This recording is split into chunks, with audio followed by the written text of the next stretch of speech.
I'm Dan, a game dev with nearly a decade of experience. On my journey, I've met some really cool developers, and I've asked them to take us on a tour of games they've worked on, learning, sharing stories, and showing off some Easter eggs. So, let's begin the tour. Hey everyone, today we're taking a look at Rust, and we have 3 people from Facepunch Studios showing us around. If you'd like to introduce yourselves. Hi, my name is Thomas Butters, and I am the lead weapon and prop artist. Here he comes. Alright, next. Hi, I'm Alfie. I'm the junior prop artist / 3D artist on Rust. Did you live? Yeah, I have God mode turned on. And I'm Lewis. I'm a 3D artist on Rust as well with these guys. That was certainly one of the most unique introductions we've had to a developer tour. And it's really cool to be on it with 3 people who are currently working on the game as well. What do you want to see? I don't know. I want to see some of the art you've been doing. So you've been doing a medieval update recently, and I've seen some of the work on Twitter, and it looks amazing. And the trebuchet featured heavily in that intro, so maybe we start with some of that stuff. Yeah, that was actually made by Hannah Watts, who joined earlier this year, around the same time that Lewis did, actually. Exactly at the same time. We joined on the same day, Yeah, well, there you go. which was really cool because like I'd seen like Hannah's stuff online like loads, and then I didn't know she was joining at the same time, and then I knew Jason and Rick and Alfie. So yeah, that first day was really weird because it was like a bunch of people that I already knew, just all coming together at once. It was pretty cool. Yeah, that's sick. I think that's a scenario, really, joining alongside other people that you know. Yeah, it made it a lot easier because like it's always like weird joining somewhere when you don't know anyone. But yeah, I was super lucky. I think it's the first time that I joined and there was like loads of people I knew already, which was awesome. Yeah, Look it's at these weird. beautiful equipment. Oh, Gosh. Yeah, these are sick. Yeah, this one was made by Chris Lonsdale, I think. Yeah, And Chris made one of that. the environment artists alongside Hannah. They took on these vehicles. I think it's really well done. I love the peel and paint on it. Yeah, it's all made with trim. It's like all like Mm. several big trim sheets, which is actually really nice. This is so perfect. yeah, that's the cool thing about these ones, because like I think my one is the only one that was done with uniques, just because of the size, and then the others are just like huge. But just seeing how much you can get out of the trims and stuff. One thing I love about the art style of this game is just the level of improvisation in everything. It makes sense, Yeah. right? It's very law friendly. Like everything makes sense. Like as if you were to fashion this stuff improvised. I think some games when they're like this, they'll you get like 30 wood, 30 metal, click a button, and then you get like this pristine, like manufactured bow. Whereas Yeah. this actually looks like it's been cobbled together using some like wood and metal you've scavenged. Yeah, I think that's like the mindset that we go to it, like at the very like basis of, did Lewis just die to his own contraption? He did Yeah. as well. I did. I just got folded by my own art. Yeah, so the way we think about it is like, what would it look like if like the average person put something together? And that is like generally like the basis of how we like the designs behind stuff is generated, really. Yeah, like it's like a pallet on, and it's been like you can imagine they found this pallet and trolley in like a supermarket, and it's like perfect to mount it all out onto, but they don't want it to Yeah. slide, so they've like put this little bit of rope to keep it in, and it doesn't need much at the front to keep it in because a lot of the power is going to come backwards and stuff like that. It's really well done. And of course we have the Easter egg on the side here from Lewis, No, What Easter egg? the bodge, Dad. What? Oh, No, the bodge oh. charger rims. the bodge Yeah. charger rims. The bodge charger rims. See, that's another thing about like the kind of artwork that we do is there's always like a sense of quirkiness to it as well. Yeah, Yeah. Like a uniqueness to it, to each piece, which is quite nice. Yeah, I think it also allows you to like add, because everything's sort of worn. You can add things to it, like graffiti. Like I think on the metal barricade, there's like the symbols, like rune symbols for the materials it's made of. So there's like a wood one somewhere, and like an Nice. iron and steel like rune symbols somewhere on it. I've completely forgot where they are. After making it, it's been a while. Um, yeah, there's sort of drilled into it from the concept art up that everything's sort of homemade and nothing's factory fresh. Yeah, like Mm. even the way that the bow was reloaded was like using like a hand wrench that's like cranked. That's really, really neat. It just makes so much sense. I think that's something that you guys do better than a lot of other studios, is get grounding everything you make in realism in a stylized way. Do you know what I mean? It's kind of a perfect Yeah. balance. Like with the stylization, we tend to stick to the primary colors, so RGB basically, red, green, blue, with like hints of yellow thrown in there. It tends to like, I don't know, it avoids that sort of bland brown look that most modern games have, and keeps it quite vibrant and balanced at the same time. Sorry, I got distracted by the chicken. Yeah, This is actually like my favorite clothing item in the game. It's Yeah. so good. dude, we should. One of my hack weeks last time was gonna be. It was gonna be a jousting stick. Can you imagine Oh, in these that was so chicken costumes? I'm still surprised we've not made ones that are like other animals. Like I want a horse one that I can pretend I'm riding a horse on a horse. Get it Yeah, done. that'd be good. We need the full set. Yeah, no, I love it. Like, the art style's awesome. I remember like doing my welds for the first time, and the feedback I got was like, these welds are too perfect. Like, these are being done by someone that's never welded before. They need to like be non-uniform. They need to be like really bad welds. I'd done like these perfect weld lines, and it's just thinking like that deep about like some naked with no skills like putting together stuff. Like, Yeah, that's it. Oh, you do have horses, but yeah, it does make sense that you'd have shit worlds, wouldn't it? You'd have Yeah. I saw, Tom, in one of your posts recently, you had a really nice weld, but then there was like slag that had like Yeah. flicked off onto like the sides and stuff like that, and it's Was like that the that high caliber revolver? Yeah, it was. Yeah, really cool. Yeah, that was done for his substance painter and using like What was that? just the slag, yeah, or the spray. Oh yeah, you can see it there on the when you aim down sight. if you hit Press N, N. it will inspect it. Look at that. Off he goes. Wait, you can get in the front. Here we go. Yeah. Don't mind the legs. Does the pilot know what they're doing? Oh! No. No. So funny. There she is. So this transport helicopter was my first full vehicle, I think, if I remember correctly. Maybe I did the minicopter first. I can't remember, but I didn't really know how to go about it because I'm not really a vehicle artist. But I was the only one who was able to do it.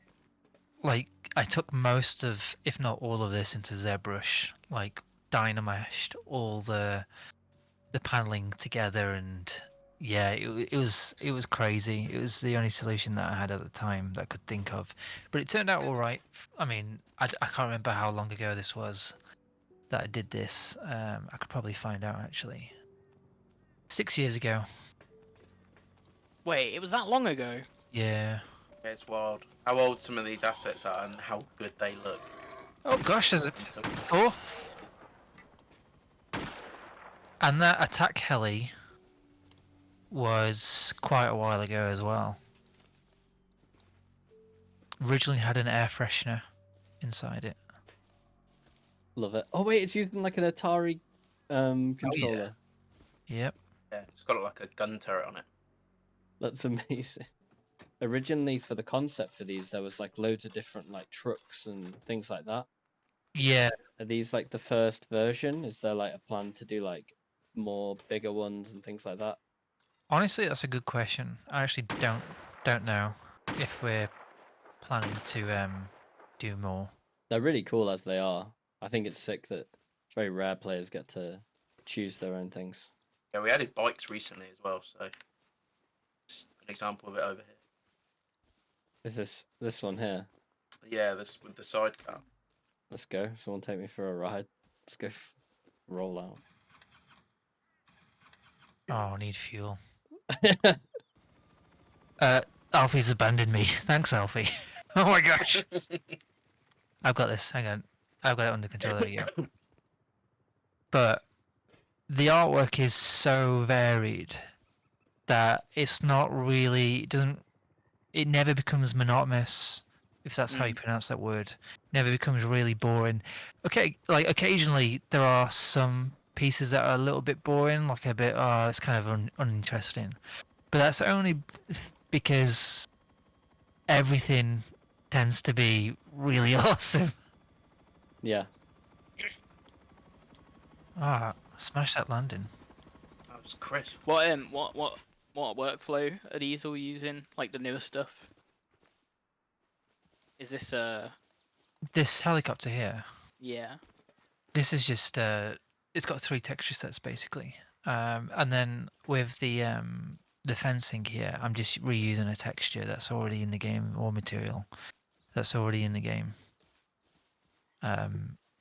If I was super clever about it, I would have used probably made like a tileable trim sheet. Your team's quite small, right? I know there's 3 of you here. You're all on the same team. How many more people are on like the prop / weapon / 3D art team, like your team, whatever it's branded as? The prop weapon team is literally just us, me, Alfie, and Lewis. But as always. And then we have an environment art team that is a little bit bigger than ours. There's Hannah, Damien, Vincent, Chris. Is there anyone else? The environment art, I think that's about it. 4? I feel bad Maybe if 1 I'm forgetting that- someone. if I've forgotten them. Yeah, and then there's a newly formed team called the DLC team, which is kind of like a mixture of all, and that's just 1 person at the moment. But yeah. Team of 1. We also But have Tom Darrich as well. Oh, Tom Darrich, yeah. Tom Darrich, who he it's because he's on Sandbox, which is our other game. He tends to like dip in here and there into both games, really. Look at this. So this is a work cart. This is using trim sheets, using a 4-way blend, where essentially you're plugging in. You have 4 slots for different materials, and you can blend them on a height mask basically, and utilizing a second UV to add in like a baked down AO of all the geometry to get it nice and grounded. What's PDB maintenance? That's actually the concept artist's initials. Classic.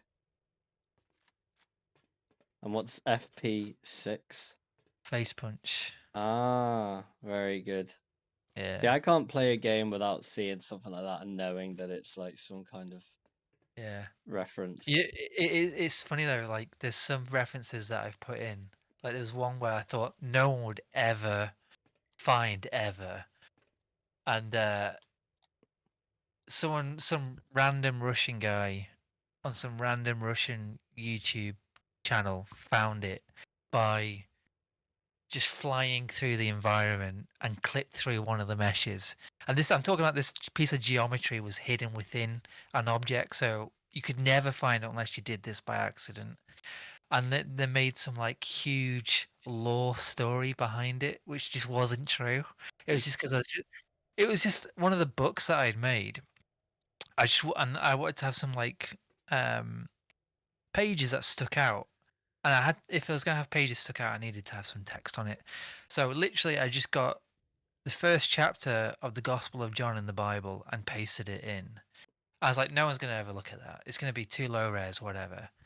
But someone did. They just clicked through it, found it, and then I named the book "The Fall of Mankind" because I just thought, I don't know, it sounds kind of like apocalyptic, and they combined both the title and what the chapter in the Bible said, and created this grand lore of how everything started in Rust. And I was like, I'm in trouble. I'm in deep trouble. If this is ever found out, I'm in trouble. But yeah, there's no issue with it because it just wasn't true. It's now canon. It's kind of yeah. So, are these tunnels procedural then? Yeah. Oh yeah, some clever programmers. I think Andre sorted those, all the logic behind how they should connect and everything. I think majority Yeah. of the stuff that you see on the map is like procedural, like roads procedural, above ground railroads they're procedural. Yeah. Like I don't think there's anything apart from maybe the monuments, which are like set what they look like. Everything's procedural. When it comes to the islands and the maps, so each server's completely different. Every time you play this, it's like every wipe's different. There's a new map, there's new locations and landmarks, and it all like it doesn't feel procedural. It all just like fits together so well. It's honestly, I love it. I absolutely love it. It's one game I can always come back to because it's always different every time. Is there any plans to like do anything from Concept Limbo? So, for context, for people that don't know what Concept Limbo is, my understanding is that it's some kind of series on YouTube that looks at really old concepts for the game and talks about putting them in. Yeah, we had a lot of the concept art made public. There's stuff like a beached whale, for example, and among many other things. And one of them I think was bicycles for a while. Yeah, they would get basically just put on the back burner. They like because not we can't use every idea, and some ideas are only suitable when other groundwork has been laid.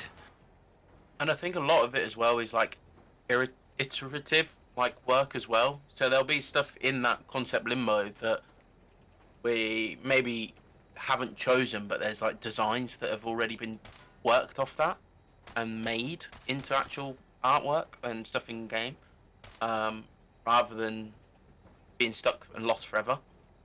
Yeah, you like jam off it. Yeah. There'll be like rough drafts. Maybe they don't get accepted, but some parts of it does get accepted. Yeah. Which is one thing I find here, that when it comes to concept, there's hundreds. We'll do 20, 30 different designs, and then there'll be 4 or 5 selected, and then they'll progress down to the final one. Like some of the stuff I worked for one of the DLCs a while ago, there was like, you'd have, I think it was the rocking chair. There was original ones where it was like made of old skis and loads of other different designs, and then eventually it boiled down to what we have in game now. So, lads, I heard this game has raiding mechanics. Tell me about them. Boom. Bingo boom. Well, it's the main, one of the main goals of the game, isn't it? Just to raid your neighbours. Yeah. Well, we don't set out any rules to this game, really. Yeah, there's parameters of what a person can and cannot do in the game, but there's no real goal outside of to survive. And the basis of to survive is to gather resources, build a place of safety, and just to survive. And as humans, we want what others have, and naturally raiding is just part of that process of survival. It's one of the aspects where you're not really forced to do it, but it can immediately make your position way more sustainable, let's say. by blowing up your neighbour's base and stealing everything that they have when they're offline. So raiding is something that is very core to the nature of this game. Almost we saw earlier all of the siege equipment that kind of enables players to do that kind of sandbox emergent gameplay, and the building mechanics allow them to build their own bases in their own way.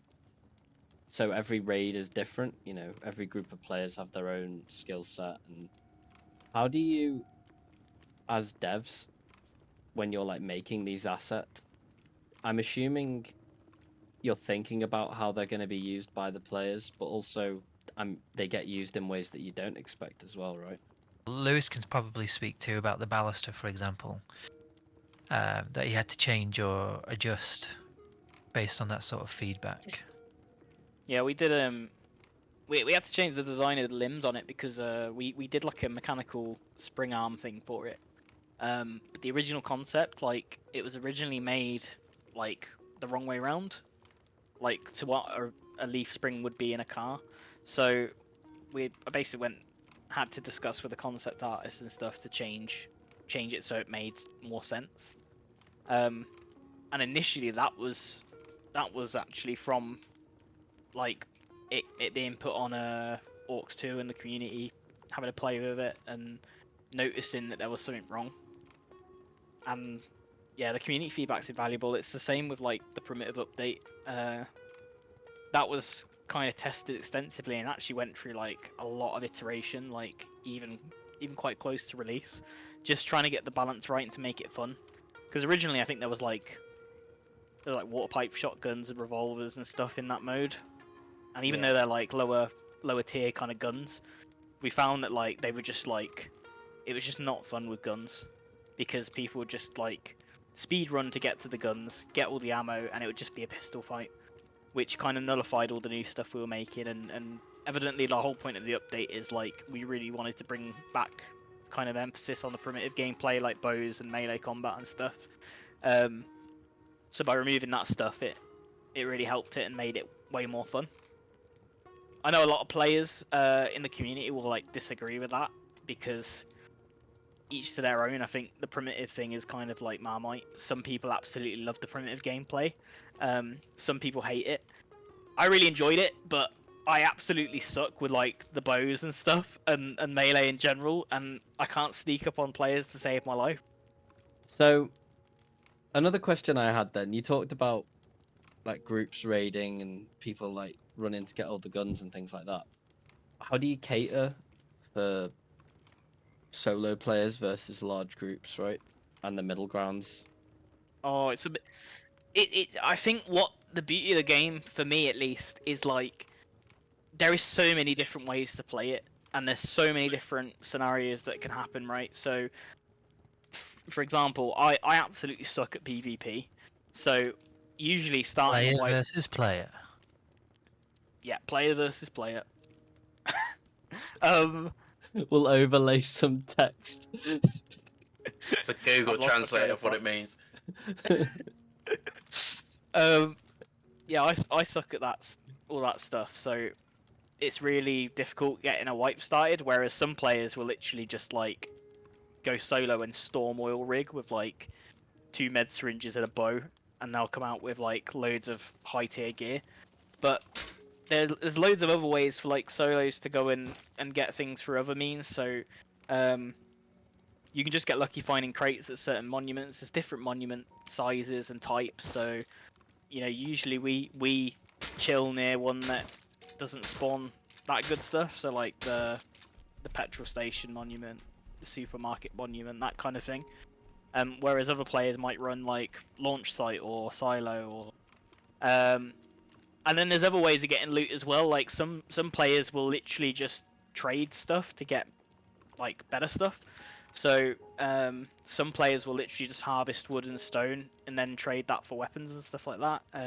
There's a guy on YouTube called T Guy Tom who literally just they just create like teas from the plants in the game, because there's like a system for growing plants and crossbreeding them and all sorts. There's just so many different mechanics and ways of getting the end goal, and because it's all like all the gameplay is like rooted by socializing with other players. It's like anything that can happen. You can form alliances, you can make enemies, you can go it alone, you can group up with people. So Alfie, you had like some crazy stories from this game when you were playing in the pandemic, right? Yeah, like I was proper addicted to it during the pandemic. Like I got back into it. I spent went from 400 hours to 1,800, and I literally was so addicted that I went out and bought wireless headphones so I could sit in bed and listen to my bass in case it got raided. So if there was any sound of an explosion, I could jump out of bed, turn my monitors on, and defend my base. Which I know some people do. A friend of mine used to have speakers set around their bed to just play music and the sound of the game, so they knew he was getting raided. I love the idea that you could just be woken up at 4 a.m. by gunshots. Yeah. We also have Rust Plus as well, which you can wire up, I think they're RFID things or something in the game. That's like a The size of the sensor. yeah, that's it, a seismic sensor, so you can Yep. get phone notifications when you're being raided. Which I remember you'd get them. I'll be sat at work before I started at Facepunch, working in retail, getting notifications like someone's raiding your base, and genuinely feeling angry that I wasn't able to play and defend it. Calling people on Discord, being like, "Guys, get on! We're getting raided by this person and this person. I'm at work, so I'm do something." Which you could hook up to something like Alexa. When you're getting raided, it triggers an alarm, which triggers Alexa to set all your lights to red and plays music to wake you up. Connect some rumble motors up to it. Yeah, exactly. Yeah. Seismic sensor goes off, your bed starts vibrating as if you had a rocket launcher shot. You could wear one of those like haptic vests. Yeah. Oh, there's a drop. There's a drop. Yeah, there is a drop. There's a drop. Guys, gotta we go can get it. spawn in anything, but we want to go get this drop. This is the only time I can get a drop. So these drops, he's gone. So these drops are these like random events that trigger for players to get loot. Yeah, and so it sort of acts as like a point of interest. So it's to encourage sort of like PvP, like that risk reward factor. I always turn up and there's like 20 people with guns, and I turn up with my rock. Basically, you could have nothing, you could find one of these drops, come over, and like there's a bunch of stuff in there, like bunch of ammo, guns, and if you think about when a server wipes, you've got an entire tech tree, so people won't even have guns unless they find them, pretty much. So you're at an advantage from the get-go. It's a cool asset as well. Yeah, I sort of like cobbled that together from a few different ideas that I had. The Pure F board is like just like 3 or 4 different variations, and I just sort of merged them all into one. And we can see that red, green, blue color palette with the tertiary yellow really clearly here. The tarp was done in Marvelous Designer. Yeah. Just simulated it over. And then there is a saran wrap. For some reason, maybe it's the lighting, but you can't quite see it. You can see it on this. That marvelous as well. Yeah, it was, yeah. And what I did there was I got all those boxes as one object, and then I just sort of simulated the wrap around it and like decrease the gravity, so it just sort of like an inverse gravity, so it's almost like a black hole just sucking it in. I didn't even notice the shrink wrap before. I've literally never noticed that. Yeah, for some I know, reason it's because, but then again, I've never been this close to a drop in the game before. Usually I loot it and then run away. Yeah, this is the one I said no one sticks around to look at. So before we get into the advice section of the video, I just wanted to give a shout out to the server that was hosting us for this video. You may have noticed we were spawning all kinds of crazy stuff in, firing rocket launchers everywhere. We were just being complete nuisances on this server. So we really appreciate the Art of Rust for having us on and letting us disappear off into the corner and mess about. And during the advice section, I'm going to run through a little bit of kind of what they get up to on the Art of Rust server. It's basically an art gallery made with in-game tools. I'll show a little bit of a speed art from one of the people that was showing us around, Davinci, who was an amazing tour guide.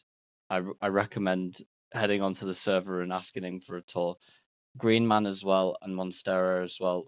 Some incredible people on that server. So yeah, I'll shut up, but if you're wondering what the art gallery is during the advice section, That's what it is. That was an absolutely incredible tour of Rust. I feel really privileged actually to have got to see the game with you guys after so many years away from it. But we're at the stage where we have a time for a little bit more advice, especially for students or maybe people just starting their careers who maybe want to work at Facepunch one day. I know there's plenty of people who do. What advice do you have for those people? So, Tom, what would you like to say to people? Perseverance. I have a nephew who is going through that same process that you're probably going through now. He's at uni last year, and he's starting to look for work. And the same advice that I'd give him is the same advice that I'd probably give you guys. It's just to persevere. It's difficult to get into the industry, especially the last couple of years. And the key factor is perseverance. Do you want it enough? And if you do, then persevere. Like, just dig in, don't stop, and with that perseverance, just make what you love. Don't try and be anybody else, because it's majorly obvious.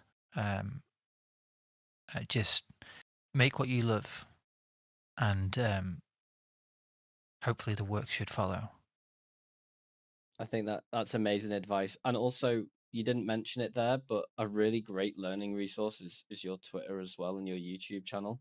So I'll Oh, make yeah. sure to show them off, and Oh, I appreciate that. they'll be in the description as well. So definitely go and check them out because I find myself linking them to students all the time because they're an amazing resource. Appreciate that, Dan. Alfie, what you got for us? Mine was going to be similar to Tom. It's just don't give up. Like a lot of people that I see, they don't land like a job within the first year or 2 years of graduating uni. Like myself, I was 3 years after graduating uni. So be it, COVID was then, but like just keep working at it and also like build on your skills. Don't like try and pigeonhole. Like I found at uni that I was told that I need to be either a weapon artist, character artist, or environment artist, but here I am doing environment artwork and also learning marvelous as well to do like clothes and cloth sim, which I would have never done at uni making weapons. So broaden your skill set as well. Like build a portfolio of art, but also a portfolio of like software. So and skills, not just I can model in Blender and do smart materials and Substance Painter, but also can you use Unity, Unreal, Marmoset Toolbag, all those like, and I know some of them you have to pay for, but there's free alternatives that you can use. But yeah, just build a skill set, a portfolio of skills and portfolio of art. I do think we're in one of the most privileged kind of industries in that sense that we've got so much open source software. I mean, Blender is becoming like a one-stop shop, seemingly patch by patch, and we've got engines like Unity and Unreal that are publicly available. It seems that increasingly you don't need to pay to learn, and I love the fact that there's no gating of that kind of stuff for these really high level pieces of software. Yeah, it's one thing I found when like I left university and I was like, I can't afford 3ds Max, can't afford these softwares that are £400-500 each. But and then doing a little bit of homework, you're able to find the free stuff, and the free stuff is just as good, if not better, than some of the paid stuff. Yeah. And there's always tutorials on those free stuff because it is free. There's more resources out there. And last but not least, Lewis. I mean, these guys have pretty much covered it. I just want to reiterate. I think the big thing for me is like I see so many people that are wanting to get in, but they're just not putting in the hours. They're going to uni and they're just doing, the uni lectures and maybe the assignments and calling it a day.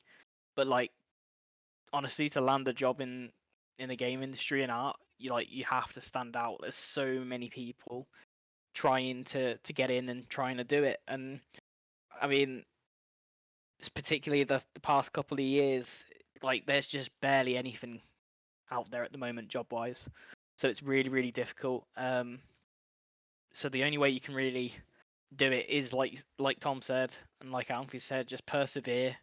Don't don't pigeonhole yourself into doing one thing. Like, get comfortable learning and get comfortable putting in the time, because it does take a lot of time. You know, it's a skill at the end of the day, a really difficult skill as well. One thing that isn't spoke about enough is people are under this impression that spending 3 years on a degree, 2 years in college, and a year in a master's degree is gonna walk you out into the games industry. It's not. No. It's not gonna Yes. do Yeah. that if you do the, even if you do the course requirements and finish with a first, it's not gonna happen. And even more so in the current climate of the industry. Unfortunately, the last 2 or 3 developer tours, it's been a common theme that in the advice section we've spoke about the poor state that the games industry is in at the moment, and hope's not all lost. There is still jobs out there. It just means that those points that were made about perseverance, about being autonomous in your learning and having access to skills in all softwares that you can get hold of, just helps you stand out from the crowd. Yeah. I mean, for some context as well, I graduated with one of the best grades in my class first, and I got rejected from every single job that I applied for, every single one for a whole year, and I was very close to giving up. And then I somehow landed this job, and then I just sort of given it all pretty much. It like, do not rely on your degree to get you a job, because in all honesty, I couldn't care less what grade you got.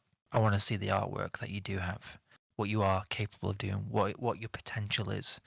A grade doesn't always reflect that, unfortunately. And that might change with the course that you go on and who with, but you could probably save a lot of money through different avenues and get better results. Definitely. And one final comment as well, like obviously we're coming towards the end of the video now, but if anyone like wants to hear more about these kind of stories, obviously we've got these developer tours and stuff like that, which focus more from like a game perspective. But if you're thinking about the different routes into the games industry, this series is actually inspired by a podcast Lewis ran a year or so ago called the Game Dev Origins. And me and Tom were both guests on that, and there were some incredible guests that were on it as well. If anyone's seen the Jedi Survivor developer tour, Alex was also on the podcast. So as always, that's going to be in the description. So please go and head over there if you want to hear about different pathways into the games industry as well. I mean, you must have learned a lot doing those podcasts, Lewis, about the different pathways. Yeah, I mean, that's one of the things I've always loved about in general since uni, is like I always love hearing the routes people got into the industry through. It's like something that always I used it to inspire me. I would like reach out to a lot of like juniors at studios and stuff like that, and ask them how they got in. I'd go to like the Yuki conference and stuff like that, and you'd scour online for like talks and stuff like that. It's just something I found really, really, really interesting. Because yeah, I mean, you probably, I don't know if you've talked about it in your other videos, but your way into industry is like probably one of the most unique ones I know. Like Tom said, Tom came out of uni and couldn't get a job for like a year, and then he landed this one, and it's like now he's like one of the best like game artists like ever. Oh, Just dude. with the content you put. It's all right. Don't worry. Let me finish.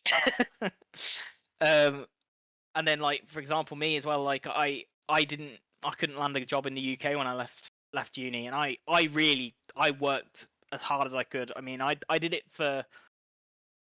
art for 2 out of the 3 years, because the first year I didn't even know I wanted to do art, and even when I left uni, it just wasn't enough. So I had to move. I moved out to Romania to get my first job, and I lived abroad for 2 years. And you'll see that with like everyone around the industry. Everyone has like a different story, a different way they got in. There's no there's no one way to do it. So um, stuff like Dan's developer tours and the Game Dev Origins podcast, and like there's loads of resources out there for different ways to get in. But the common theme is people just don't give up and they just keep working hard. And yeah, it's that's the most inspiring thing ever, is just like seeing how hard other people are working and using the resources, because Tom's got like 11 years. What is it, 11 years? Well, yeah, going on 12 next month. That's a huge amount of experience, and like he's got so many cool videos on. I mean, I'll sit at work and I'll be like, oh, I've forgotten how splines work in Blender. I've just switched to Blender context. So I'll literally load up his channel and like have that video just quickly play, and they're all like quite short, bite-sized ones. So you could just get to the bit that you need. But yeah, even I still use them. I think I've been in the industry for like 5 years, 6 years now. No, I think it's a good one though. I hope that gamers and game devs alike have enjoyed this kind of extended advice section. I think it's probably been really valuable for the developers watching and the students watching, and I think for gamers it gives them they've all heard about the redundancies in the games industry and the struggle to get in, so maybe hearing everyone speak here has made them realize that there's pathways through it, which there always is, of course. But that brings us to the end. This has been an absolutely amazing tour of Rust.